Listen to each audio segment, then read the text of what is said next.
I am Gareth Coker, and this is the XoneBros podcast. They are awesome, and I approve this message.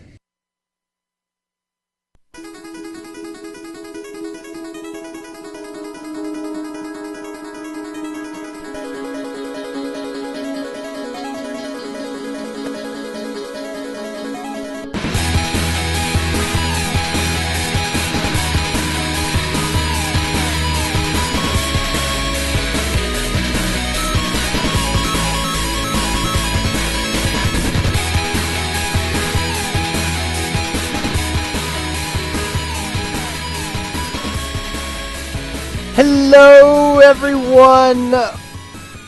This is the XoneBros. This is podcast number 55. Thank you so much for joining us. We are your positive gaming and Xbox One community.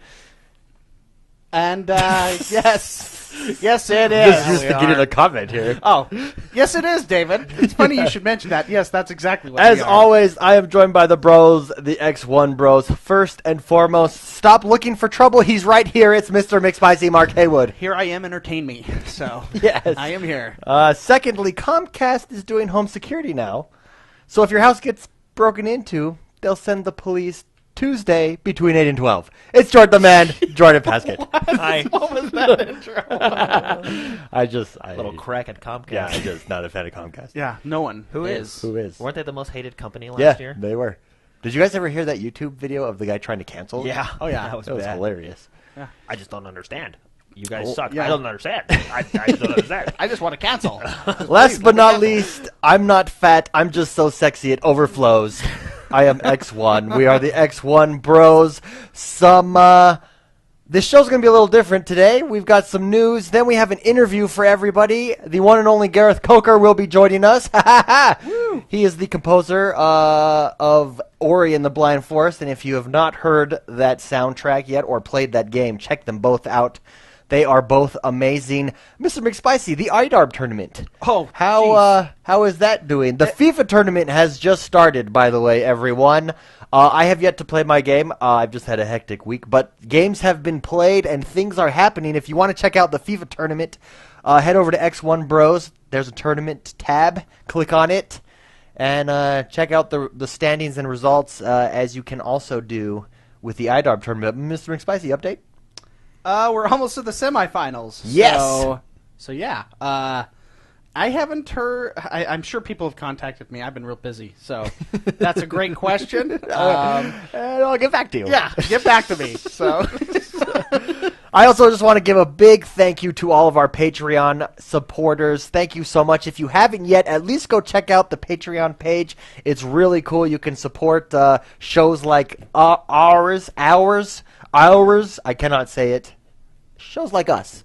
People like us. By contributing, by pledging to pay even just $1 a month to help support and grow the podcast. So thank you so much for everyone who has done that. Let's get this show on the road.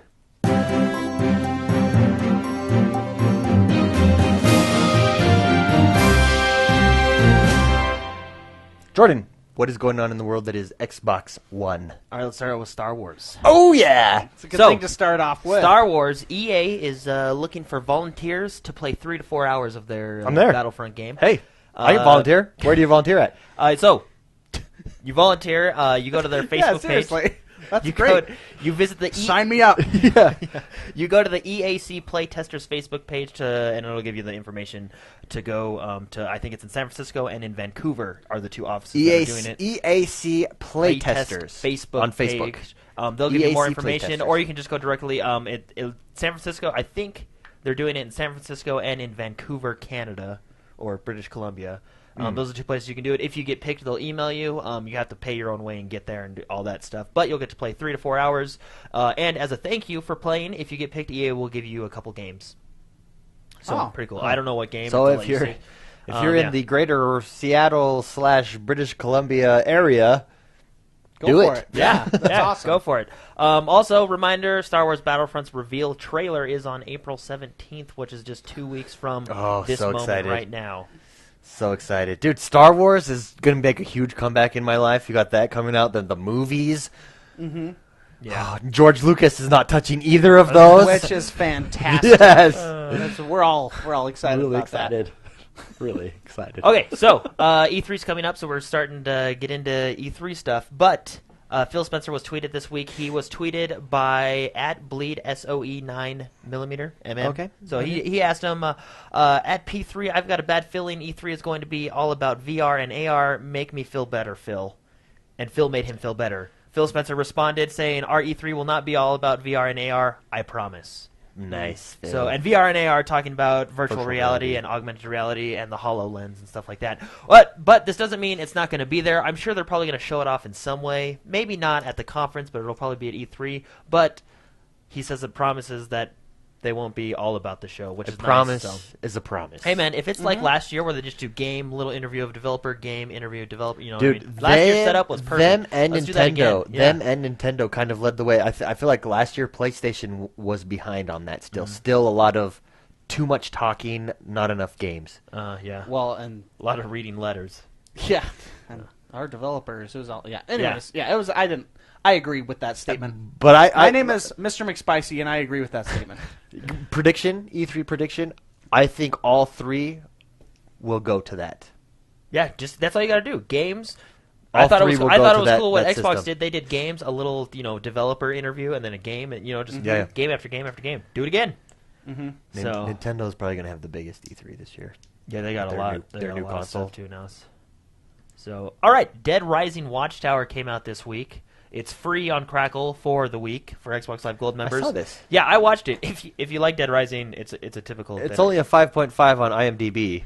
but they probably haven't played Dead Rising. That's true. That's our problem. I thought it was funny. It's a typical Dead Rising game. There's a part, you know that giant head that you wear? Yes. Yeah, there's a part the where he Lego walks head? in the store and there's a Lego head. Yeah. There's a part where he puts a cone on a zombie. It's your typical Dead Rising game / now a movie. But it was good. I liked it. It I thought it was portrayed pretty Dead funny. Rising accurately. Yeah. So I thought it was funny. If you're a fan of Dead Rising, and especially Dead Rising 3, they pull a lot of stuff out of there. It's funny. So Cool. Frank West is in it. He cracks me up. Awesome. When doesn't Frank West crack you up? That's my question. Oh, I don't know. Ah. Yeah, I love that game. So So all right, into games now. Quantum Break has been delayed until 2016. This disappoints me. So they didn't say why. This disappoints I me. don't. it disappoints you because you want to play the game. Just Yeah. because I want to play it. Yeah. That's- Doesn't disappoint me if it comes out and there's no problems. Yeah. But I think this was obviously Yeah. this is a Microsoft Studios games. I think this was a move by Microsoft and not Remedy. Well, I guess both of them combined, but they didn't say why they delayed it. Remedy came out and said we're excited. Because of the delay, we're happy to go back in and polish it even more and get it really fine tuned. Other than that, Microsoft didn't say anything why it's not delayed. I think it's delayed because they already have a huge 2015 holiday catalog. So from a business standpoint, you don't want to match up, Halo, Call of Duty, and Quantum Break all on the same day and force people to choose which one to buy. You know what I mean? I agree. So I think we'll see it maybe January, February 2016. But that's just me. I think they just did it as a strategic business move. You don't think it's to fix game bugs and stuff? No, I think it's ready. As ready as it's gonna be, and ready to be released. Because when when Remedy came out, they said we're excited to polish it and just get it really fine tuned for you guys this extra time. So I think it's ready. I just think with the huge catalog they have coming this holiday season, plus whatever they're gonna announce at E3, I just think it's a business move to try and stagger their stuff. So Okay. but but anyway. Hey, we're live on Periscope as well if you have Twitter. Are you serious? I was like, why is this big iPad taking a picture of me? I waved. So Kind of gives everyone a look. there we go. Just throw that right A there. Hey, that's different cool. look. Okay, keep going, Jordan. But also Xbox One Wanna turn it Goat sideways? Simulator has a new Xbox One trailer. It kind of teases and pokes fun at Jurassic Park when the goat comes up and they do it and it's just a goat. But, anyway, okay. so Yeah, Goat cool. Simulator has a new trailer. Also, Mortal Kombat that's fine. has a much better net code, says developer Ed Boon from NetherRealm. So they Very said nice. it's improved over Mortal Kombat 9 and certainly improved over Injustice. And they just talk about how it's a lot better net code. Oh. Which is good.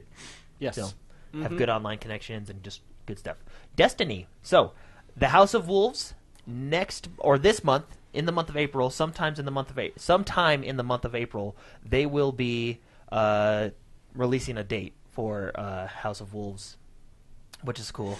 Also, Destiny news, they are banning players like that permanently? are mean. Not permanently. So They're banning players that basically their tagline is "Don't be a jerk." So, basically, what's happening is they talk about how players stand idle in raids and in Crucible matches, and they do that to troll people. So you'll load into a Crucible match or a raid, and someone will just stand there just to troll you, and it's frustrating, and you lose matches because of it and stuff like that. So they said that some of the it's just a small number, but some of the world's worst idlers have been responsible for damaging the experience of thousands of players. And as of right now, they've restricted a small number. They say, quote, restricted a small number of the most toxic players from matchmaking, end quote. They what? Revealed? Restricted. Restricted them. Yeah. Oh. Well, So- what restricted them? What does that mean? They can't get into matchmaking. Oh. Because they troll it. So. Well, that sucks for them. Yep. Don't be a jerk. Sucks to be a douchebag. Sucks to suck. Yeah. So, don't be a jerk, Bungie says, and they won't ban you. So this is not a permanent ban for them. If they keep up the bad behavior, they will be permanently banned. Or banned. Banded. Banded. I Yeah. like Banded it. did. In the If past. they keep up their bad behavior, they will be permanently banned. Banded. So, yes, and then of course sometime this month, we will hear about House of Wolves launch date. So that's also cool. what Bungie said. All right, so into DLC. Oh. Trials Fusion, if you remember way back when, on podcast like number 7, we talked about the Season Pass, how it's going to have 6 DLCs. This is Trials Fusion after the incident is the 6th and final DLC planned for the year rotation. Maybe they'll have more, maybe they won't, I don't know. But this is included in the Season Pass. If you don't have the Season Pass, I think it's $4.99 by itself, and the Season Pass is $20.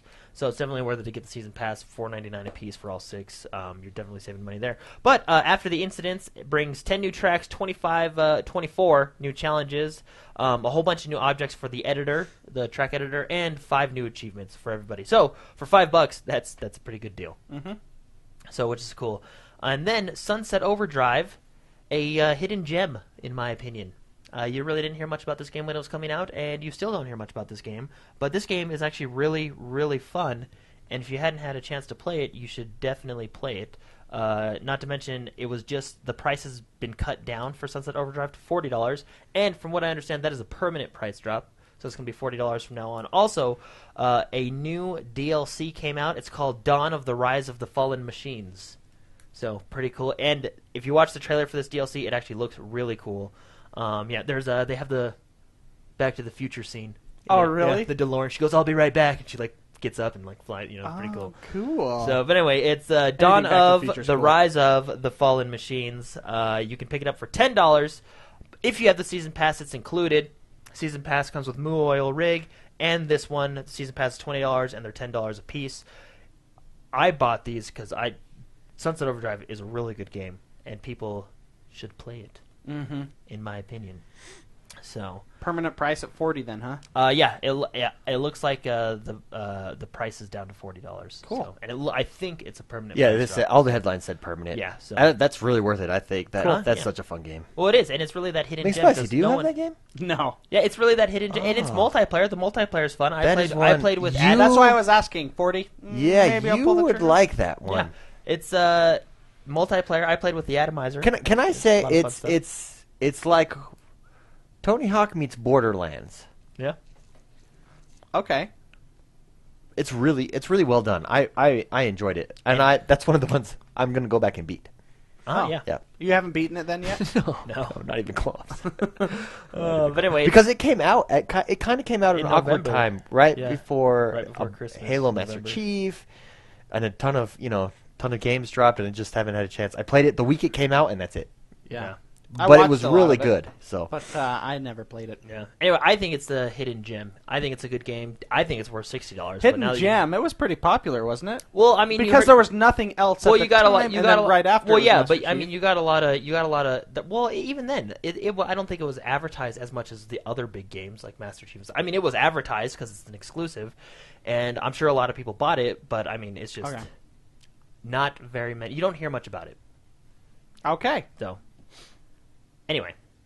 Okay. So, the Halo, which has Halo. Master Chief. The Halo. Halo The 5 Halo. Guardians live action trailers did come out this week on Sunday during the Walking Dead season finale. There's 2 trailers, so if you've only seen one, there's 2 of them. There's one with Agent Locke, and then there's one with Master Chief. They're actually both in both of them, but you'll get what I mean when you watch them. Okay. So, but they're both really cool. If you go to huntthetruth.com, they've posted a whole bunch of new like pictures, propaganda to go along That's cool. with the ARG game, the alternate reality game. They posted both the trailers. One's called The Cost, and the second one is called All Hail. Okay. Also, the new episode 1 Hairline Fracture came out. And that's that little mini podcast thing that they're doing each week. Okay. Yeah, Cool. To kind of, is Master Chief really who he says he is, or really, is he a traitor? Is he Is a hero? he? Right? Is he? So, yeah. He is. No, is he? We're gonna find out. So, but anyway, a lot of cool stuff came. A lot of cool lore stuff. It's getting really exciting. So, I think it's gonna be a lot of fun. So Cool. Also, we had a lot of games come out this week. We had Stealth Inc. 2 come out. It's a puzzle platformer. that looked cool. I was watching that. Yeah, we had RBI Baseball come out, and then we had Pool Nation FX come out. So the first RBI baseball did not get great reviews, because I really want a baseball game. Baseball games are so fun. Home run derby. I would always make myself a pitcher and try to get perfect game. Mm-hmm. But I don't know how this second one is. I'm looking forward to it. I'm looking it up right now. RBI Baseball 15 looks so good. Neverwinter obviously dropped this week. Yeah. On Tuesday. The other games that dropped: Geometry Wars 3, Dimensions Evolved, and along with Neverwinter came out this week as well. So, and then it is April, so it's a new month, which means we have new games. The April games. First on the list is Dark Souls 2, Scholar of the First Sin, the port from the previous generation and the PC over. That comes out April 7th, which is next Thursday, or this coming Thursday.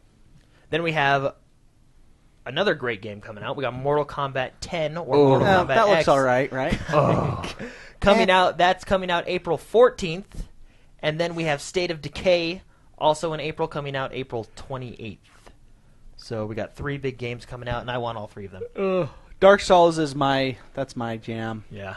I mean, I've already beaten it on the PC. Uh-huh. I don't care. I'm going to play the snot out of it on the Xbox. I'm excited. So, Anyway. biggest news story this week in your opinion? I would go check out the Sunset Overdrive price dropping. There was a couple other games that price dropped too. I think Forza was one of them. Rise was another one, and I can't remember the fourth one. Sunset Overdrive, Forza, and Rise, I think. What do you think they're going to announce? Speaking of E3, a Rise 2. Didn't Rise they already Son say of that Rome? Rise 2 isn't coming out? Crytek did. They did. You're right. Yeah. Hopefully they go no, back they on that. still will. They they'll still can. But also, I think Halo was pretty cool. Go check out it's huntthetruth.com on Tumblr. Just go check it out. It's really cool. Listen to those little mini media clips or little podcasts, whatever you want to call them, that they have each week. It's just a lot of cool stuff. So, Speaking of deals, it's that time, everybody. Saving the day and your wallet. This is the segment of the show where we try to save you money. Right now on Games with Gold, the Lego games are on sale. Ranging from percentages off, right? Yeah, ranging. The cheapest one I saw was $5. That's right, $5 for Lego Marvel Superhero. That is a good game. Which, by the way, that is a game that takes a long time to 100%. That's a fun game, too, to just dink around. Yeah, And it's dink around. that's I I like it. think probably their biggest. I've played a lot of Lego games with my like wife. most content. Yes, it's bigger than your average Lego game, and it's only $5. That's Yeah. If you haven't gotten that one, I mean, Really cool. That, and then I believe Lego Hobbit was $10. Or is $10. It's not past tense. Current do you know what's tense. funny? I bought that game, and I still haven't opened it yet. Oh, really? I ordered it on Amazon when Oh, it was yeah, on a that's deal, right. and it's still in its I plastic. remember watching people play, and I loved the lighting that they did in that game. And Lego is not like a super graphic intensive, but they really captured the theme of Lord of the Rings / The Hobbit. You know, it looked really cool. Over on Newegg, speaking of Dead Rising, the TV show, go get the game. It's $34.99 on Newegg. That was it. The fourth one, Dead Rising 3. Sorry, that was it. in the news, like No, those deals. 4 games that they permanently price dropped. That was the fourth one. Oh, okay. $34.99. Also, Forza Horizon 2 Day 1 Edition is at Best Buy, $39.99. Check that out. How is that possible? PMH in chat is Not day saying one Lego again. Batman had more ? Maybe. I don't know. I just know that Lego Marvel there is a ton in, and I did play Lego Batman. I just can't remember. Lego Batman was a long time ago. As far as content in the game, Yeah, I think what makes Marvel superheroes is the amount of characters that you can be. One is like So the open many. world too. You can fly around the city. Yeah, and that always feels cool. That's why I like Spider-Man from like the original Xbox. Oh yeah, just swinging around. I just the swing city. around. Swing? Don't even do the game. I just swing it. Also, the Xbox One bundle with Halo Master Chief Collection and Kinect is at the Microsoft store for $388, so you can save yourself $20 Ish. there about. And that's the deals for this week, everybody. Alrighty then. Best deal, Sunset Overdrive. Sunset Overdrive. That game is good. I'm getting back into it. Well, I don't know. $5 for Lego Marvel. Yeah, $5. Okay. Yeah, okay. That's a big game for $5. That's Steam like. Yeah, that's like. That's a Steam I mean, like just sell get right it there. and then never play it, but just get it. That's enough, the both of you. Oh man, this is the segment of the show where we discuss what we've been playing. I'll go first. Ori and the Blind Forest. My goal is to beat that game before the end of this week, and so far so good. Loving it. So much fun. Great soundtrack. It was really cool. We'll have the interview coming up here, but Ori, loving that game, and it is getting progressively More challenging. more challenging. Stuff you got to figure out on your own. Yeah, I like games like that. What I love is how Ori is the little light character. Ori. How he moves, especially Yeah. when you swim. He's like a ninja. Yeah, he's so cool. He's when you really jump, you, cool. like, And he's Flip, so- fluid. I love the backflip Yeah. jump thing. Or Yeah, whatever. he's like, anyways, that is just a good game. And then that I've been splitting my time between that and Grand Theft Auto. But Ori, I'm really by next week's podcast, I will definitely have that game beat. Probably by this weekend, I'll have that game beat. But it'll be on my checklist. Done. But yeah, really liking it. Jordan, how about you? I played Ori and the Blind Forest, which is really fun. Just beat you guys the- are about at the same place in the game, right? Yeah. Probably not anymore. Well, Dave's probably ahead of me now. yeah, because Ah. yesterday I put in some serious time. All right. Oh, then we'll discuss after. Yes, we will. Because Yeah, so I played Ori and the Blind Forest. I like that game a lot. I like the movement. I like the art style a lot too. But I mean, that's been said. So, and then of course the music, which we'll get into a little bit later. But really fun game. So, which is because I don't usually play platformers too much, and I really like this one. So, I'm definitely- a platforming whore. Oh yeah. So Yeah. Yeah, you are. I love those things. So I'm having a lot of fun with it, and hopefully I can beat it pretty soon too. I've also played Neverwinter. Oh yeah, really like. I played that. I really- was going to get on that, but what are thoughts on Neverwinter? I played it on the PC before, and I really like it. I think they. How has it come to? How does it handle on the Xbox? I like the controller. I actually really do. I think they did a good job converting it to the controller. So you use your left bumper as your shift key, or your alternate your modifier. modifier. Key. There you go. I just say shift because that's what I use on my computer. But anyway, yeah, it's your modifier key, and it's really cool. So I like it a lot. So I'm not too far into it because I'm waiting to play with a couple people. But yeah. So and there will be an XoneBros guild. Is there one right now? Mr. Spicy, Spicy I was know going to you were start going one, to but start it wouldn't one. let you. It wouldn't let you because you needed like so many people. in Yeah, the you party. need a certain amount of people to start the guild currently in the game, and I had just started, and I'm terrible at that game, and everyone was making fun of me. I was streaming it, and I was, What are your thoughts? meh. That's my thoughts right there. Just MMEU. No, MMOs aren't my jam. It's a free game, which that's why I gave it a shot. They're just I'm a platform whore or a platformer, you know. Thanks, Travador. But MMOs just aren't my thing. I can get into them. Like, I was really big into Guild Wars 2 and the original Guild Wars.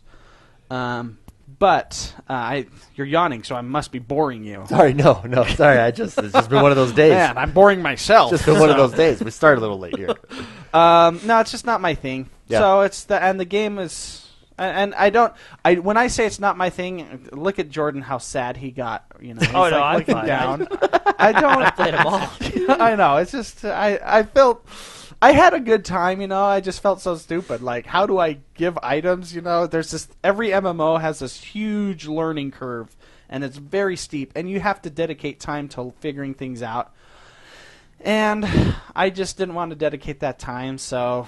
Oh, but with Neverwinter, the free-to-play, it's not a pay-to-win model. I was looking at it and then remembering when I played on the PC. There is a few things that you can buy that will help you out, but generally it's not pay-to-win. A lot of it is aesthetics, as in... Jordan, as someone who, I mean... Yeah, see, just ignore my opinion, because I just don't like MMOs. You're an MMO guru, so to speak. It's one of my favorite genres, yeah. Yes. What... Neverwinter. So you've played the game on the PC. You say it has been brought over well to the Xbox. Oh, yeah, you like what they did with the controller. very So good. the MMO Neverwinter as a whole, worth getting into. Worth as far as the Xbox goes. Yeah. For Xbox One Yeah, I players. think it's a lot if of you're fun, looking so. for an MMO, would you recommend this MMO? Yeah, For people? yeah. Especially for people that maybe have never played an MMO before, because I think it's a good jump in. It's action combat, whereas it's not your traditional MMO combat. So it's action combat, which a lot of people getting into MMOs like that over the traditional style of the MMO combat, right? By traditional style, don't we World just of mean WoW?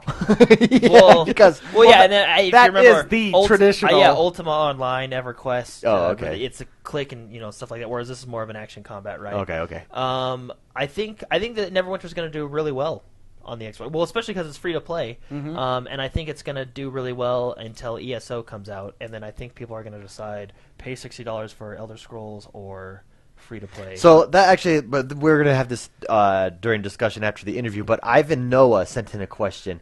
He wants to know, Neverwinter, should we spend the time to level a character in that game if we're planning on jumping over to ESO? Well, can I answer that first? Even though I'm not an MMO player, yeah, it's free. Okay. And if you have nothing else to play and you need to play a game, that's a good one to fill the time until How you is get... the story in it? Because it's a Dungeons and Dragons storyline, right? How is the story so far? Is it a captivating story, or is it I pretty like bland? it. I know a lot of the story because I played on the PC, but I just knew I was in the Hall of Justice, which is that freaking is cool. awesome. I just love that they have a Hall of Justice. I was like, wow, Super Friends, this is awesome. So, anyways, yeah. What was the question? Actually, that is the story really good. I don't even know the story. I was No. just in the Hall of Sorry, the Justice. question. So you oh, answered but Jordan. the question itself. So okay. Should you spend the You time like- leveling up a character? Ivan wants to know. To answer your question, on the PC, I leveled a character up to level like 46 or 7, and now I'm replaying that game on the Xbox, and I'm gonna level a character as high as I can get it until ESO comes out. So to if where- you're yeah. into MMOs, yes, Yeah. is your answer. Well, and like Mark said, it's free to play. If you got nothing else to do, might as well. That would It's be a a good. good one. It's a good. Yeah. Just get And Dark into the did vibe, mention you know? still has cooldowns. Yeah. That means Is that a traditional? That's a traditional. That's like MMO. not yeah. a mana type, no. right? So It's a cooldown type? is Is your like- abilities, right? Yeah. Like for example, I use fire breath, and it's got a 5-second cooldown. Yeah. So, and there's global cooldowns and. Is there? There's not man. There's not a mana. I've only played a great weapon fighter, so I don't think there's. And I was a healer, Yeah, you and were, mine was you cool. were a the cleric, weren't you? cleric, yeah, and my abilities up to that point were cooldowns as well. So, man, every time I talk, I make you yawn. There's a daily ability. Do you know what that's so- doing to my confidence right now? Yeah, And you were trying well, to hide Mark, it this I didn't time. want to tell you, but You were trying to hide it too. You're like eyes watering, oh, face turning red. But anyway, yeah, it like Dark said, it does have cooldowns, but it is an action combat, which is yeah. newer to MMOs, I think, in this later past 10-ish years. So Cool. So anything else? Neverwinter, and Ori. Anything else you guys played? Well, I mean, I want to talk about Ori just a little bit Go ahead. because I'm 90% done with the game. I think I'm on the last level. Whoa, nice. I love that game, and the puzzles did get progressively harder. It's not as hard. It's not the hardest Yeah. platformer I've And ever I don't played. think that's what it's going for. Yeah, it's very forgiving. Well, not forgiving. It's really good at teaching you how to do the puzzles. Whereas like Super Meat Boy. Sorry, I can't help it. Dad. I'm not. This is not a joke. Yeah, that's another mana. yawn. I gotta take my mana. Okay. No, like Super Meat Boys, 1001 Spikes. Those ones are very unforgiving, and this one's better. So I just wanted to say, I'm a huge fan of this game. Yeah, everything about the art style is just excellent. Yeah. But you combine that with the music, it's just you sit down and you're just like, this feels good. You know, it's just it feels complete. It's a complete game. Where sometimes some games don't feel complete, but. Yeah, and it's with the music, it's very emotional. It's a very emotional game. I don't know where you guys are in the storyline. I won't give anything away, but I've had plot twists in the game, and I sense some things coming up. They give you like foreshadowing what's going to happen in the game, and it's, Have you found yourself? I found myself going back and trying to collect, because you know how on the map it shows all of the experience orbs and all these orbs that are left. Instead of going to my next place, I'm going back and getting everything. Oh yeah, and that's what happens to. I like to 100% games, and so it's like this.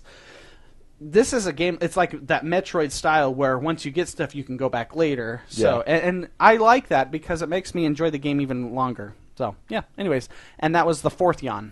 Dang it! I wanted you to open my mouth that time. That was good. I know your eyes. That was good though. Your eyes are, once you start crying. I know, just tears coming down. Oh my gosh! Okay, just take it away. I'm boring the crap out of you today. All right, that's it for games. This week we're doing something different. For discussion time, we actually have an interview for you guys. Gareth Coker was kind enough to come on the show. We were able to ask him questions about Ori and the Blind Forest. So instead of having a discussion, we'll come back after the interview and have a discussion. But it was a good interview, and I hope you all enjoy it. Take a listen.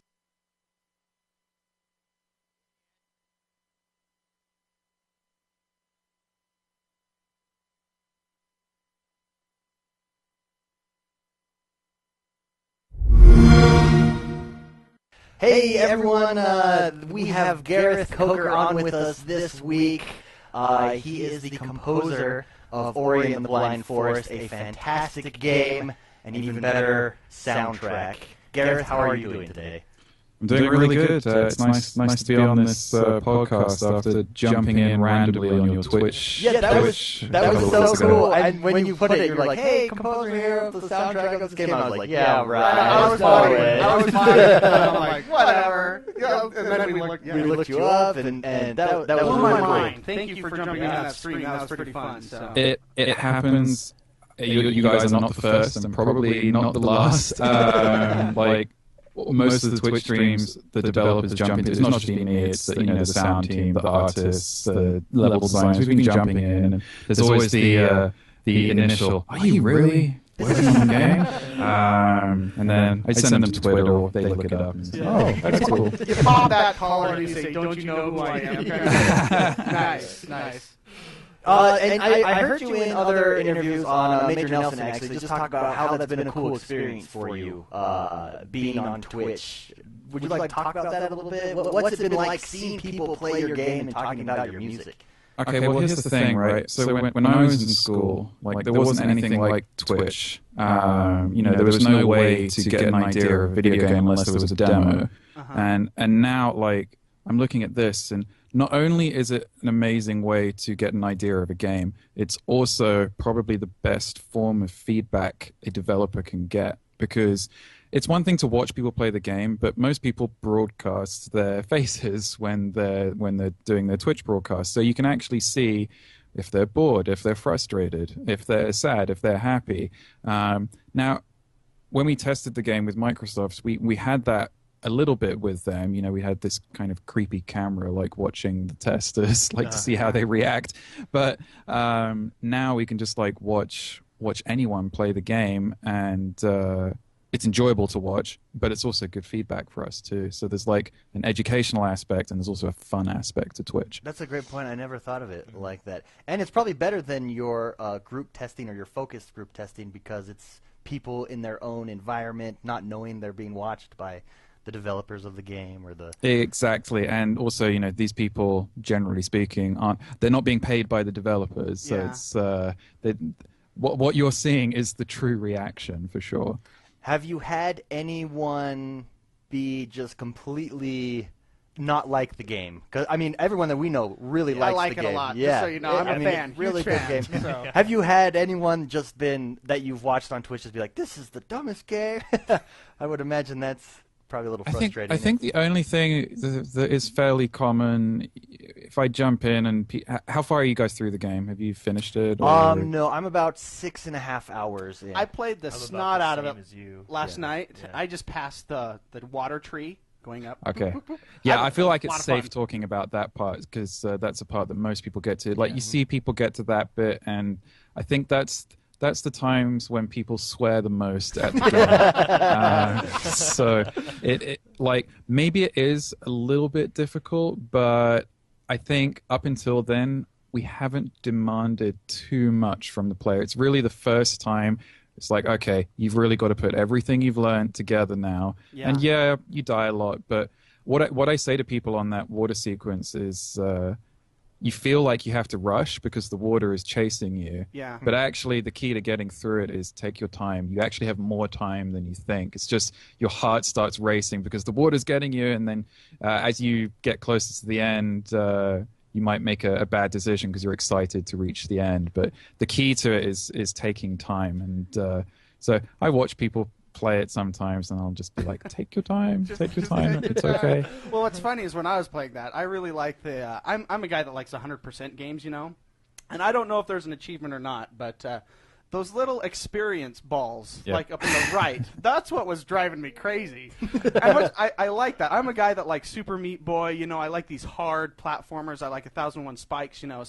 So whoever put those in there, I know they did it on purpose. They're like, hey, let's make it even harder for these for these guys that like pain.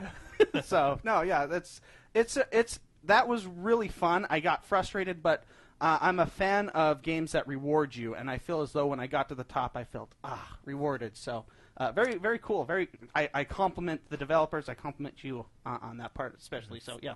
Thank you very much. I mean, that was a tough one. That was the first chase scene we actually did, and to get it all flowing properly was quite a technical challenge because you got that epic chase, and then it's got to go seamlessly into the cutscene that takes place after that, and then after about a minute of what takes place in the cutscene. I'm trying not to do spoilers, by the way. You're doing a great job. This is good. Then you wake up in the next area, and it's got to have like a completely different feel with it. And this all takes place within like 2 to 3 minutes. How did you deal with the transitions in music with that? Because there's no loading screens, so how do you do that with as a great composer? difficulty.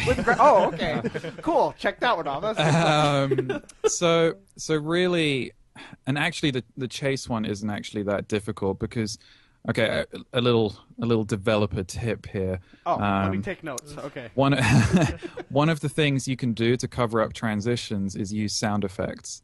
Okay. So when you get to the end of the water rushing scene, there's a big gush of water, and that actually covers up the musical transition, so you don't really notice it. And I actually think it could be even smoother than it is, but it's passable. It's in the game, so that's one way you can hide transitions. And actually, that's the best example because there's a number of transitions in that scene and the following scene where we use a sound effect to end a musical cue, and then the next one can gradually come in.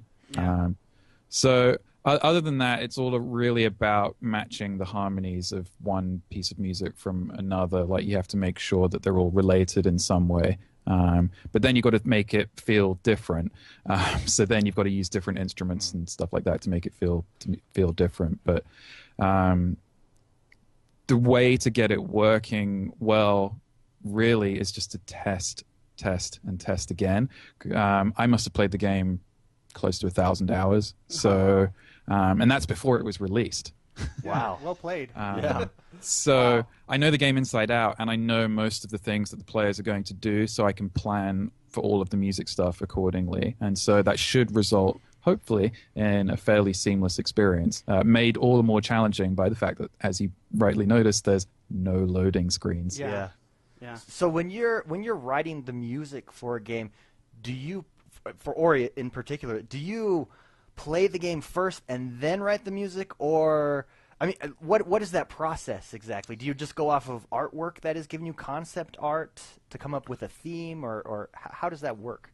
Okay, so like here's where it was a real cool thing working with Moon Studios. So I've actually been part of the project for 4 years, since before Microsoft picked it up. So I did the music for the prototype. So I have seen it in every single form, including some forms that the public will hopefully never see. So at first, I would say the first 2 years, I didn't actually write that much music. It was more like getting to grips with the game and the story. And getting a feel for like how the character moves. So we're well documented as saying we spent over 1.5 years, I think, on the controls alone to get them feeling good. So initially I'd be playing Ori, and Ori would just be a square, and the levels would just be more squares, and the enemies might be a circle. So there's no art in the game, but the game was still fun to play. Because you don't, if you have good gameplay mechanics, then the art just can be built on top of all of that. It doesn't really change. So I was like, this is really fun to play early on. And then having a feel for how Ori moved gave me an idea of how much momentum to put in the music. Now, the next decision was how to get it to balance with sound effects. So we put some early temporary sound effects in before the actual sound team was hired. And we found out very quickly that the music didn't really need any percussion instruments. Like, if you listen to the soundtrack, there's not that much epic percussion, except in a couple of the chase scenes. Like, usually in action sequences, it's like drums, and more the drums. lava chase one, I was listening to that earlier. Hey, spoilers! I haven't Sorry. gotten there yet. Well, that's on the soundtrack. I'm Real talking about cool, the soundtrack. man. Or Light of Nibel has lots of percussion that I like. But Oh, okay, cool. there you go. But Light of Nibel plays during the end credits, so I can do there. it. Well, I'm not there yet, but Spoiler alert! Come on, I don't mean to interrupt you, but that Light of Nibel is in my workout mix. Oh. It is that inspiring. Yeah, it's good for running. It's a good running song. Cool. Just I mean, FYI. that's the end of the game, so it's supposed to be like the most epic form of the main theme, like everything comes together. So I'm glad that is, if it's in your workout mix, that means I kind of did my job. Yes, you did. You definitely did. Yeah. So yeah, we found out that like Ori's attacks and footsteps were the percussion. So that made my job easier in many respects. Like, well, that removes like a section of the orchestra I don't have to consider as much. There's still a little bit in there, but it's a lot of games are quite percussion heavy at the moment. Like, if you know, I'll do a good comparison, like Dragon Age. It's a really good score, and it was actually recorded in the same place where we recorded Ori, and that's got a lot of percussion in it. It works for that game, but it wouldn't have worked. Something like that wouldn't have worked for Ori.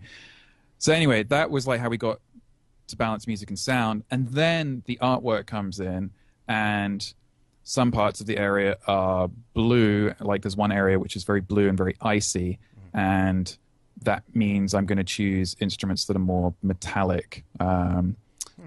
So like bells and gongs and things like that. And the area that is blue and icy also is called the Forlorn Ruins. So I'm going to use instruments that sound cold and empty, and going to try and write something that feels cold and empty. Now, what cold and empty actually means, that's kind of my job to interpret in music. It's very difficult for like me to explain that in words, but hopefully it comes across in the music. Well, and feeling. It I does, think. and that's one of the things. I've been going to your SoundCloud and listening to a lot of your stuff. I'm very impressed.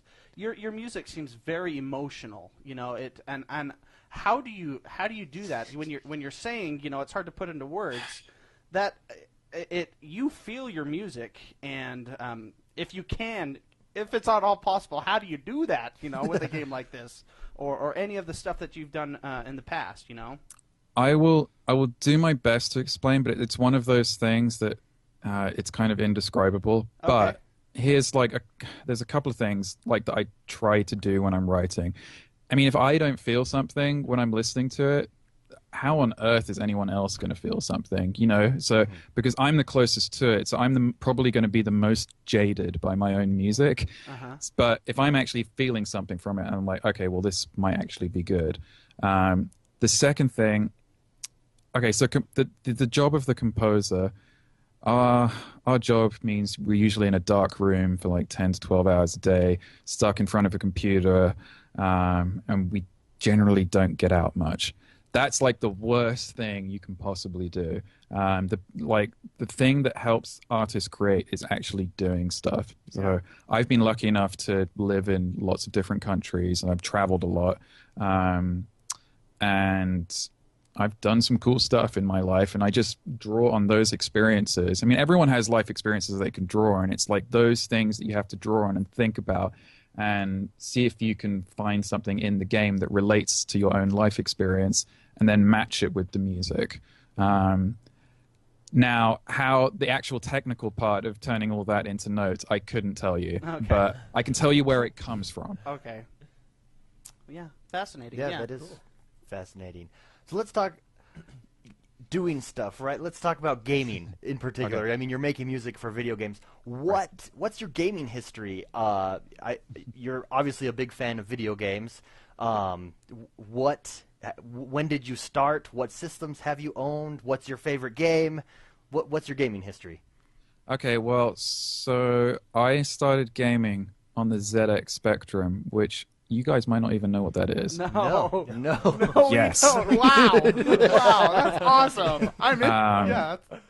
So it's just a really old computer, similar to the Commodore 64. Okay. And you could either use cassettes to load the game. So you'd have to wait for like 30 minutes for the whole game to load. That is so awesome. If you go onto YouTube, there's actually videos of if you just type in ZX Spectrum, ZX Spectrum. Yeah, thank you. Sorry. We're in America, so we don't know what Z is. ZX. Sorry.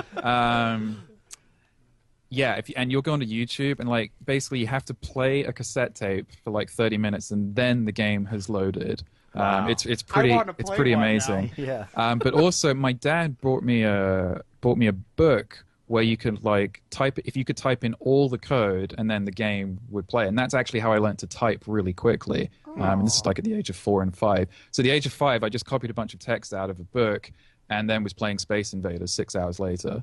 Wow, that is so awesome. So this is in the days when graphics were done with binary code. So to draw a Space Invader, you'd have to make like an 1,000 square grid, and you'd type in lines where 1 was a pixel that would appear and 0 is a pixel that wouldn't appear. So that's like the very beginning of my gaming life. So technically, since I was 4, so that's 26 years. Then the games I really got into were the old Star Wars simulator games, Star Wars X-Wing, Star Wars TIE Fighter. I was really, really enjoying space simulation games. Then I went to boarding school, and my gaming got cut down a lot because at boarding school there are no video games. What a terrible place. I Well, will never go there. It's not that the school was strict. They did have some, but it's like, it's like 3 hours a week, like kind of on a Saturday night. Wow. I know boarding school isn't such a big thing in America, but it is quite a big thing in the UK. So I'd be away from home for 36 weeks of the year, and then the other 16 weeks I'd be at home. So I'm used to being away from home, but at boarding school, no time for video games. So most of my gaming was done during the holidays. As for, I'm going to just jump ahead, just to not alienate all your listeners with the really old games. So I find that I enjoy single-player games way more than multiplayer. I've resisted the Morpugs. I've never played World of Warcraft. I almost dipped into EVE Online. Almost. It's not that I don't like. It's not that I don't like these games. It's just that there is no end to them, really. That is true. Yeah, and for me, my problem too. Yeah.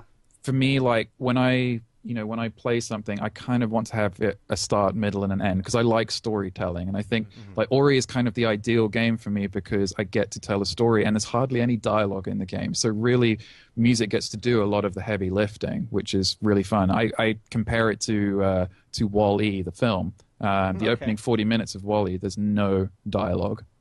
So it's just music and animation telling the story. So those are the kinds of games I like playing. It's just single-player, story-driven experiences. So, and I'm not really limited to any genre on that. Like, I am quite happy playing Dead Space and really crazy, aggressive games. But also, on the other hand, I really enjoy Mark of the Ninja, which it's not as story-driven. It's more you will complete a level and then you'll get a nice, really beautiful cutscene, and then you'll do another level.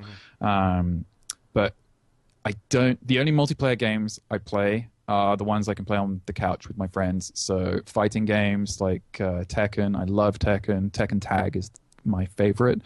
And I would consider myself to be pretty good at sports games. And here's one that might surprise your listeners. I'm actually pretty good at Madden. Despite being British, I love American football and I understand it very, very well. We actually just finished with our community a Madden tournament. And there was a guy from Scotland that went really far. Like he destroyed me. Did he go to the final round? Yeah, he went to the finals actually. So so British people are well known in our community to go far in to be good at Madden. I think British people just like the British people that do love football really love football. They're like super fans. You see the games sell out in England whenever the NFL goes to England every year. They sell out like within hours. So.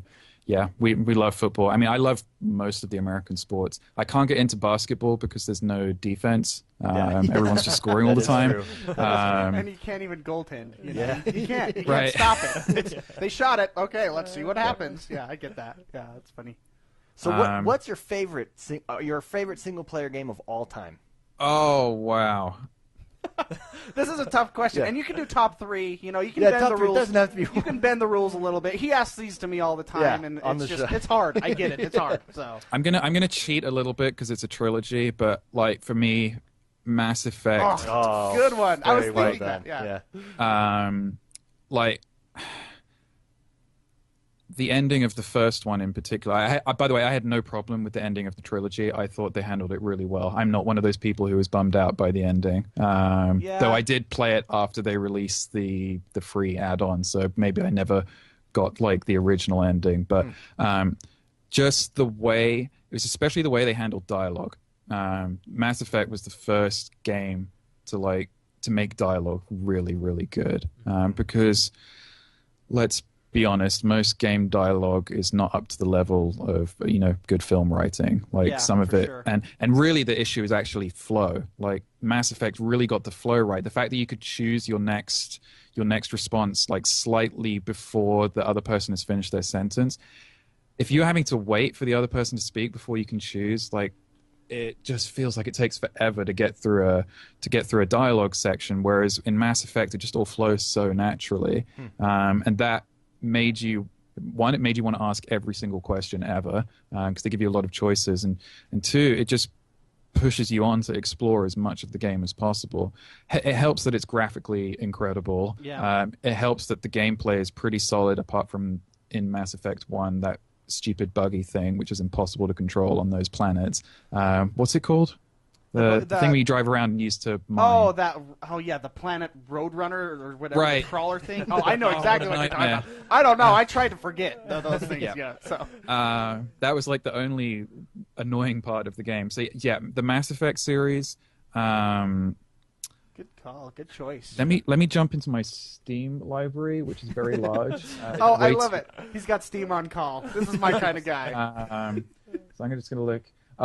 Okay. So they're not all up to the same level, but I love the Assassin's Creed games, and Assassin's Creed 2 in particular, I think is the pinnacle of the series, because they took everything that Assassin's Creed 1 did right, improved on it, and then added more variety. And just I love all the history and stuff. Like, it's well, they nail the time periods. They get the most interesting time periods, whether it's the Revolutionary War or pirates or Spain, or Italy or whale hunting. Whale hunting is a good time, but yeah, they nail those time periods. It's just fun entering those worlds. Like the games that really help create another world and get you immersed in it. Here's a similarity in film. My favorite film director is Ridley Scott because he is amazing at creating worlds. Now, and the films where he doesn't get to create worlds are not his best films. But like American Gangster, he creates old school New York really well. Obviously, Blade Runner, Gladiator, like all of these films that he does, they create worlds. So the games that I like are the ones where worlds are created. Another one, the Deus Ex Human Revolution. Or do you call it Deus Ex? Sorry, my pronunciation is way different. That's okay. I was like translating. I was like in my head, what is that game? But yeah, Human Revolution was just like, it really felt like you were in the future, and even the original game, like that game was well ahead of its time as well. The original Deus Ex, and again, it's another story-driven game, and there's so much for you to do. So yeah, that's a few of them. I mean, I've played a lot of games though. Like I look at how many have I completed in Steam? I have a completed folder. Nice. Oh, you're organized. Yeah, that's pretty cool. Because mine I have to move them so they don't clutter up my uncompleted list, which is way big, by the way. Yeah. He's a man with goals. I appreciate that. Yeah, I mean, there's like 150 here that are actually finished. Unfortunately, there's like 300 more to go, which I'll never, ever finish because I go mad on the Steam sales. It's those sales. They get you. Every summer, they get you. And Christmas and every time, and it's like I have to get that. I'm trying to. It's only $2. It's only $2. I have to. The sales at the store. This is the same thing. Yeah. So Gareth, we had some listeners submit some questions. Cool. For us. Awesome. Jordan. Yeah. So one of our listeners, Joe Van Egbert, he wants to know what was the first concert you ever went to. Oh, that is an amazing question. It's awesome, yeah. That is like totally not what I was expecting. So you've actually caught me off guard. Good. So this is going to be back to boarding school days because I didn't really go to concerts until I was like 9 or 10. And we had a bunch of school trips. Sorry, I'm really having to dig back into empty backs right now. We could also change it to favorite concert. Maybe. Yeah, favorite concert. No, he's asked me, and I'm gonna find the answer. I'm gonna remember. Okay. I believe I didn't enjoy it because it was opera, but it was a school trip. So I was like, who doesn't want to go on a school trip when they're 9 years old? It's like. Because I knew I was going to get like an awesome meal because the teachers would like buy us an awesome meal instead of terrible boarding school food. So I believe it was Don Giovanni, which is an opera by Mozart, and I hated it. I still it was, and it's long. So I mean, most operas are long period. Now, the best concert. Wow, it's tough. Because I live in LA now, it's music is so easy to find. I'm going to do a couple. And it was actually the reason why it was good also because it was like the second date with my current girlfriend. This was actually 4 years ago, so we've been together 4.5 years. We went to the Hollywood Bowl to watch a Tchaikovsky concert, and they did the 1812 Overture, which is his most famous piece, I would say, but it combined the Los Angeles Philharmonic Orchestra with the University of Southern California marching band. So it's 60 brass, and they're all on stage, and it's done in sync to fireworks. Oh, that's awesome. cool. That's very cool. And I was like, this is a pretty epic date. That is awesome. So that one is obviously memorable. And last year, I went to see Arcade Fire in Santa Barbara. And I'm not really a rocker. I generally rather go and see a classical concert rather than like a hardcore rock concert. But one, Arcade Fire aren't that hardcore. Two, Santa Barbara is full of people that drink wine. So the crowd is a little bit less crazy than had we gone to see it in central LA. Yeah.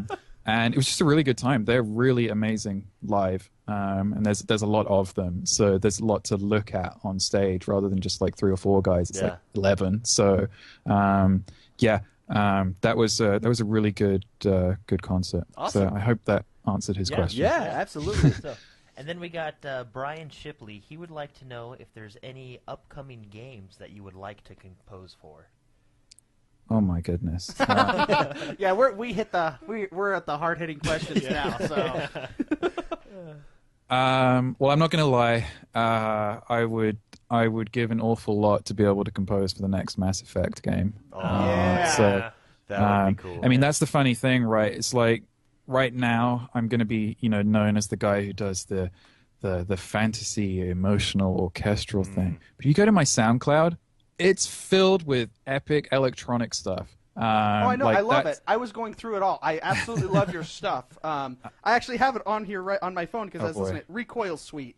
I love that song. Is that? That was for a short sci-fi film that I did. I'm actually meeting up with that director this week. Yeah. Sci-fi, perfect for Mass Effect. Yeah, there you go. Yeah, plug them. Yeah. Very good stuff. Yeah, I would love to work on a Mass Effect game, and I'd also love to work on an Assassin's Creed game, just because you really get to work in a historical period, and there's so you get to study that period of history and try and bring that era into a modern soundtrack. Like if you look. Now, I know Assassin's Creed Unity was beset with a bunch of problems, but the production values on Assassin's Creed games have never been doubted. Like, they're always top-notch, and the music's no different. Like, the music that plays in almost all the Assassin's Creed games, it just feels like you're there. Like, this is the music of that time. And, again, we've talked about it already. They're so ridiculous and over the top. The music for the Madden games... just the background music, it's just like it's the marching band with rock stuff. Who doesn't want to do that? If you're a composer, you're crazy if you don't want to do that at least once. So, and they make them out in every year, so I've actually got a pretty good chance of being able to that's true. Your odds are there. That's true. All right, so next question is from Peter Hernandez. He would like to know who your 3 major musical influences are. Okay. Fortunately, I've been asked that quite a few times recently. So I've this isn't they kind of change on a day-to-day basis. But okay, so I'll do classical music first because that's the easiest one. So my favorite classical composer is Ravel, and that's mainly because the way he writes for the orchestra informs most current film music and game music today. Just his style of writing. It's an especially rich orchestral sound. Like most of the soundtracks you hear today were at some point, like you can trace the roots back to Ravel. Really? Yes. Wow. So if ever you see Ravel on a classical music concert, you should go watch and listen to it, because I can almost guarantee it's accessible classical music. Really? Awesome. Yes, that's what I would say. Where's my pen? I'm going to write that down. Okay. Ravel. Didn't mean to cut you off. Sorry, I just get excited about this stuff. So I'll jump to a film composer. Oh man, this is tough. There's so many good film composers, but because it's the score that resonated with me the most and it fit the film like a glove. One of my favorite composers to listen to is Michael Danner. Now, he's not such a household name, but most people, I would imagine, have seen Life of Pi. And the soundtrack for Life of Pi is just incredible. And he won the Oscar for it. So that film and its soundtrack was actually quite a big reference for Ori, not in terms of like the actual music, but for how it elevated the picture, like, and how it connected with the picture and like elevated each scene emotionally. Because Life of Pi, there is dialogue, but a lot of the more spiritual scenes are driven solely by music and visuals, so it was quite a good reference for us. And while we're on the topic of mixing music and visuals, the Japanese composer Joe Hisaishi, he writes all the music for the Studio Ghibli films, so Princess Mononoke, Spirited Away. His music's absolutely incredible. And then I'll do one game composer. Again, there's so many good ones, so I'm going to pick one that your listeners might be less familiar with. He's a French composer, Olivier de Rivière, and he did the music for Remember Me, which also is probably one of the most underrated games ever. It has an incredible soundtrack. It balances a full orchestra with weird electronic glitch effects, and I strongly just go to YouTube, type in "Remember Me" soundtrack, listen to that soundtrack, and it's one of those soundtracks that, for me, it made me buy the game. I was like, what is this? I've never heard anything like this before. And the game is actually really awesome. Like, the knock on the game is that the gameplay is a little bit shallow. I strongly disagree with it. In terms of visuals, you will not have seen anything really as good as Remember Me. Like, it looks as good as most stuff now. Really? And it'll probably be on a Steam sale for like $5 in a couple of months. So I'm there. Perfect. You had me at Steam sale. So. He also did the music for Assassin's Creed Freedom Cry, which was the Black Flag expansion, I think. Yeah, he's a really versatile composer. So he is, I think, one of the next big things in video game music. He just needs to be the lead on a really big project. But every time he does something, he always blows me away. So check out his work. And he's French, so he has taste. Yeah, good. Absolutely. He drinks the wine. He's that guy. So cool. So the next question is from Ben Hatch. He wants to know, how long are your scores before they are cut down to fit in a section in the game, and do you help create the loop so the music fits? I think I saw this question, but this question may have come from Twitter or someone else. It did come from Twitter. Yeah, I think I saw he got the heads up. We should have started with this one. Yeah, right. So, oh my goodness. So cutting the soundtrack for the digital release, right? That was. Writing the music is hard, but then you've got to cut things because... Okay, I'll explain first the reason why I cut things.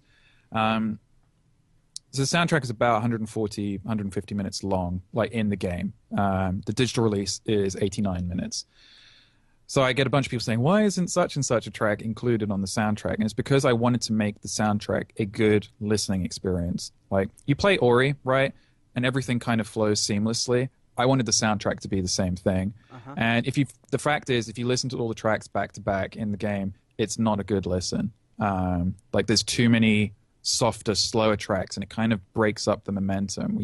When you listen to an album, like, a good album is not just about each individual song, it's about how one track flows into another. So that was my thinking behind cutting the music. Now, that process is quite hard. But for example, one easy bit was cutting the music that takes place in the last general area. Now, again, I'm going to try not to spoil this, but basically, the last area, there's like a main hub room, and then there's 8 mini rooms connected to the hub, and you have to solve each mini room to finish the hub.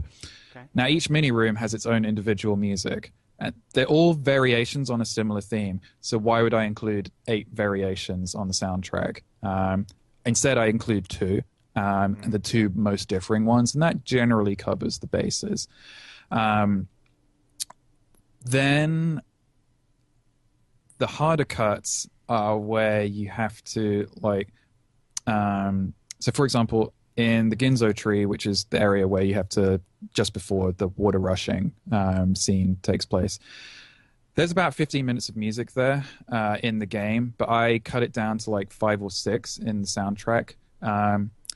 Because there's 5 different pieces of music that play there, but I kind of wanted them to flow into each other a little bit better, and so you don't have to hear the whole thing on the soundtrack. I just wanted to make it a briefer listen, because if you listen to each loop individually, it's going to take you 15 minutes, and 15 minutes in the same world on a soundtrack is totally different to experiencing it in the game. So, wow, I'm taking a really long time to answer this question. As for the loops, I did all of that. So cool. I did all of the preparation for the implementation, and then I gave it to our WizKid programmers. See, one of the great things about Ori is that we did everything over Skype. I don't know if you guys know that the game was developed without a centralized studio. Yeah, I knew that you had people in different parts of the world, right? Yeah. So that has both its advantages and disadvantages. But one of the cool things is just being able to say, "Hey, Willem." Willem was basically the audio wizard. "Hey, can you set this up for me in this way?" And it's like, yeah, just let me type in the code to do that. And it's like 10 or 15 minutes of work for him. And then I can test the music myself. So I did all the prep work, asked the programmers to do stuff, and then tested the music files in the game. And the programmers never did anything wrong. The only times when I would say they did something wrong was usually because I gave them the wrong instructions. Don't admit that, though. You know. Yes, I can blame the programmer. Yeah, there you go. That meant I could test and test. I was talking about testing earlier. It's just like I can make sure that things work exactly how I want them. So really, the only limit to how the music works in game was my imagination. And if I wanted to do something, I'd just be like, "Hey, can you code this for me?" And they might complain if it's difficult, but coding music in a game and getting music to trigger in the right place is like the easiest thing that they can do compared to some of the other stuff that they have to do. I mean, you've played the game, you've seen how many effects there are in the game, and people ask us a lot, like, why is this game so demanding? It's just a 2D game, and our artists and especially the programming team kind of cringe when they hear that because there are so many layers of art that have to be rendered. Then you've got all the effects on top that give Ori its unique look. Like if you compare Ori with another 2D platformer, let's compare it with the other really good looking one, Rayman Legends, right? Oh, yeah. They are both really good looking, but they have a totally different aesthetic to them. Like Ori's is slightly smoother, whereas Rayman's is more of a sharp cartoon. And they're both really good, but they have a different feel to it. Yeah. And there's so many different processes going on. Like that's a lot for them to optimize. So for our programmers, like doing the music implementation is a piece of cake. Really? Wow. Cool. I didn't know that. That's interesting. Yeah. So, Jordan right here, he's getting into programming. Yeah. So. Yeah. So he's excited to hear stuff like that. I like that. I find it interesting. So. Oh yeah. So. Was that all? I think that was all our questions. Yeah, from those our are fan listeners. questions. With Yeah. Oh, you want to? Should I ask a Yeah, question? go ahead. I wrote a question. Okay. What are some of the greatest challenges you faced, and did you have any unexpected challenges? And maybe you've already mentioned this, but on top of that, any unexpected benefits from anything that you went through in this process? You said you've done 4 years of doing this and things like that. Did I explain myself okay? Does that question? Yeah, make sense? I got it. I'll do it in like 2 parts. The challenge one is easy. So okay. It was hard, and then right.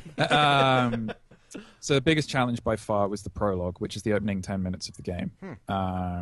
So the reason why that's different, you've probably all played the prologue, so you've all at least gotten that far. I don't mean to cut you off, but that I have to say is one of the most emotional intros to a game that I've played. I mean, not only that, but it was basically the prologue was shown at E3. Yeah, last if I'm not year, mistaken, right? and that's really what got us interested in the game. Right. Well, right. and the score for that trailer just blew my mind. Yeah. I mean, I was into that music before I even played the game because of that E3 trailer too. So I just wanted to mention my compliments on how great that opening sequence was, and the music tying me into it. And I played it with my wife, and we were like, don't cry. It's so good. I didn't mean to cut you off, but I just wanted to let you know how amazing that was. So. Well, it comes back to that theme of like it's something that everyone can relate to. Like, we all have parental figures in our life, and even if you don't choose for Naru to be a parental figure, it could be someone that you looked up to.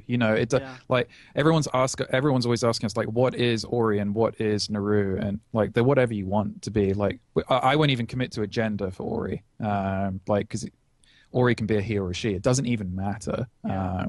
So like that scene that you're talking about, it's like everyone can connect with that. And I think that's one of the reasons why it's powerful. And for the same reason that the opening montage of Up is powerful. I hope you've seen Up. We met. Yeah, we actually in our talked about podcast it, yeah. yesterday We talked Right. about we how compared those. Yeah, how it's similar. It tugs at your heartrise. Yeah. The other moment, Lion King. Simba loses his dad. It's like these are all.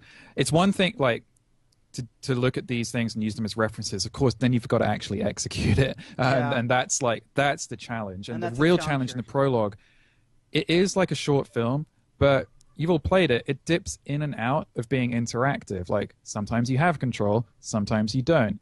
So you've got to take, as a composer, you've got to take that into account. Like someone might stop and get a cup of coffee, or they might just like stop in the same area just to take screenshots. I'm sure a lot of people are doing that, especially in the prologue. So how do you take into account them and keep the music feeling like it's moving forward and make sure it's not repetitive and give it a melody and make it all seamless and make it emotional? Yeah. Wow. That's like all of the problems I had to solve with the prologue.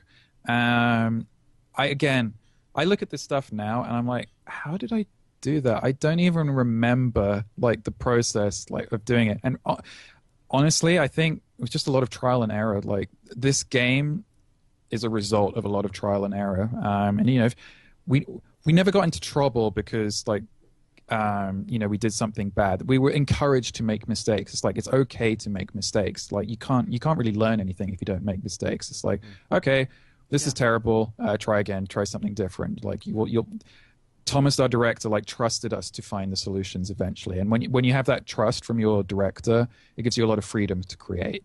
And that's not just for me; it's for the art team and the animation team. And the prologue, it took us 8 months, not of solid work, but we would do little bursts on it, because if you're working on the same thing the whole time, it just gets tedious and you get annoyed by it. So we'd address it for a couple of weeks, then we'd go away from it, then we'd address it, and eventually we got to the point where we're like, okay, this is kind of flowing well. Now when we got to the point where it was flowing well, we were like, okay, now what can we cut? So originally the prologue was about 20 minutes long, but that's too long. Like you get an amount of goodwill from someone who's spent $20 on your game. Like they're going to play through probably for an hour, but they're going to start to get frustrated if they're not like actually doing cool stuff like after 10 or 15 minutes. Because for the prologue, you're really just pushing forward on the controller and pressing jump a couple of times. Yeah. And you can get away with that for a certain amount of time, but I feel like the prologue, right as it is right now, is exactly the right length. So once we got it into a place where it was feeling good, then we cut it, and then you get to the result where we are now. Now the cutting part was annoying because then I had to reconsider all of the music and make it flow all over again.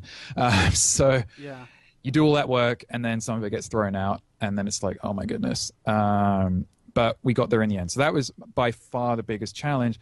But then you see the reward. And I'm going to tie this back into Twitch. Like, I've watched a bunch of people cry during the prologue, and part of me is like, man, I feel bad for making that person cry, but I also feel I also feel awesome for making that person cry, because it means we did our job. You know? Absolutely. And the goal is not to make people cry. The goal is to make people feel something. Yeah. And the majority of people who've played the prologue probably felt something during that period. I also think, and this is something I implore people to do, like when you sit down to play a video game, you got to make sure you're in the right environment. Like when you're playing a sports game, like cool, have your friends over, like have a beer, whatever, just like make some noise to have some fun. You're playing a game like Ori, that's probably not the right environment to be playing in. And I remember being at E3 last year, and the game is being played at the LA Convention Center, and I'm like, this is totally the wrong environment to be. We've got Sunset, so it's like Ori, and then there's Sunset Overdrive like 10 meters away. It's like you could not have. And Sunset Overdrive like had a way bigger stand, and like the speakers were blaring and everything. Well, it's like the ultimate party game. Right. Yeah. It's not really the right vibe to play Ori, but you play Ori in a dark room on a big screen with a nice sound system. If you're not getting immersed into that, then your heart is made of stone. So that ties into your question. Like the biggest reward, honestly, is watching other people experience and get something from the game. I mean, I watched a professional gamer play the game on Twitch the other day. I think his YouTube channel is like Day 9. His name's Oh, Sean. Day 9, Anyway, yeah, he Sean, has, yeah. you might okay. He's a so, StarCraft 2 player. He's awesome. I love that guy. Yeah, cool. Right, yeah. I mean, he like I don't know what his background is, but apparently it was a big deal that he was playing Ori. So yeah, he's a big boy. So, he's a big guy. So yeah, that's cool. So, but he was crying, like and he was like, "Man, I have to go get my cat now." So for him, like the connection that he made was like the animal that he loves a lot. So it's like that's what it was for him. Like that was the first thing he did when the credits rolled was go and get his cat, which he loves very much. And when you're seeing people respond in that way on Twitch, like that is the greatest reward you can get as a developer of a game. It's like, because I'll compare it with film. You never get to see that because everyone's sitting in a darkened room. Like you never get to see people react. Like I get to watch my roommates play, and I get to watch my girlfriend play because it's all new to them. I will never get that first time experience. And the reason why Twitch is so awesome is because I'm watching a bunch of people get that first time experience. Have any of you reached the gravity section of the game? I haven't. Not yet. No. Okay. We're not very good. So. Okay. So this is sort of a mini spoiler, but Okay. it's not really because we put it in trailers because we're very proud of the mechanic. But there's an area of the game where gravity shifts, basically. So you're walking up walls and upside down and stuff like that. This is in the trailer, so I'm not really spoiling too much. But that's a really heavy puzzle-driven area of the game. There's not so many monsters there. And I watched one girl the other day.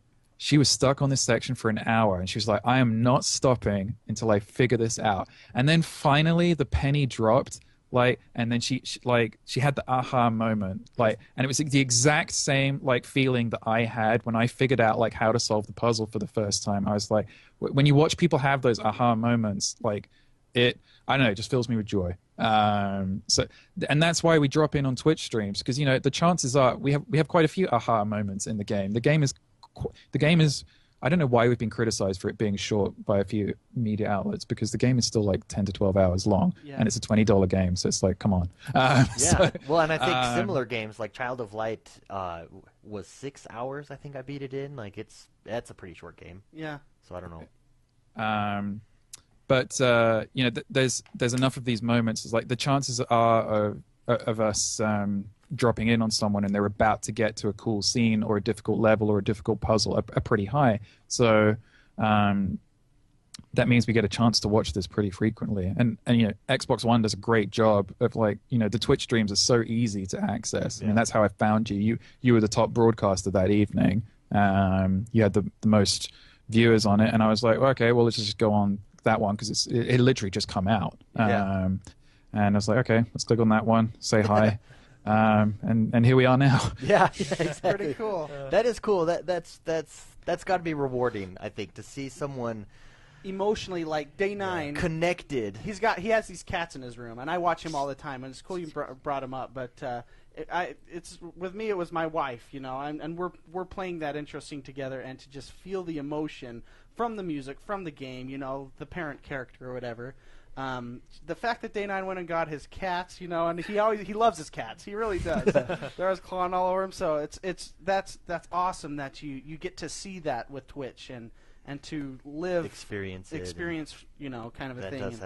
That's got to be rewarding. Cool. Thank you for sharing that. That's pretty cool. No problem. I think that's a good place probably to end this. We have one last question that you probably saw on Twitter.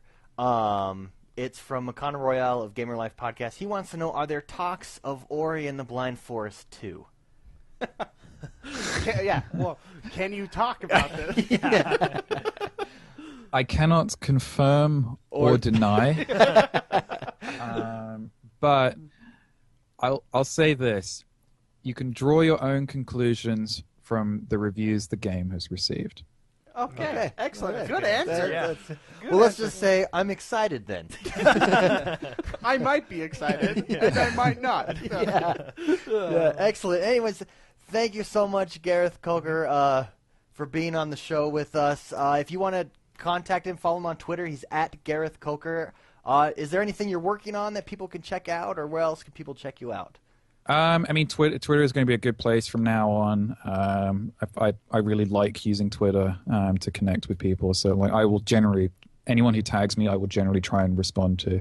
I have a project which is actually probably going to be announced in the next month or so, and it's totally the opposite. It's like this really small indie game. Ironically, it's a multiplayer game,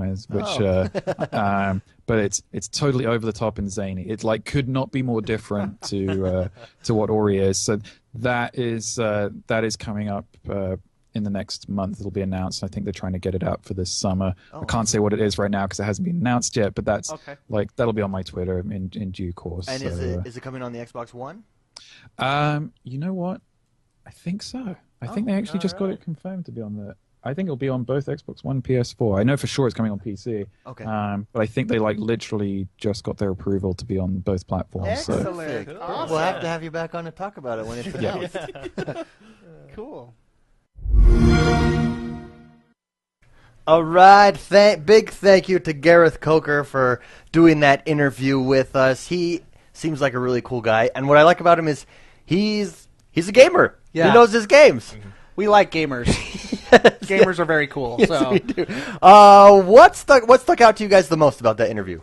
Let's start with McSpicy. I liked his background. It was interesting. Him going to boarding school, not being able to play as many games as he'd like, but the Z whatever computer thing that he had, his first gaming system. I always like the backstory of people, and it was really fascinating listening to that kind of stuff, And his first concert he went to, kind of a thing, and he's funny because he's cultured and I'm not.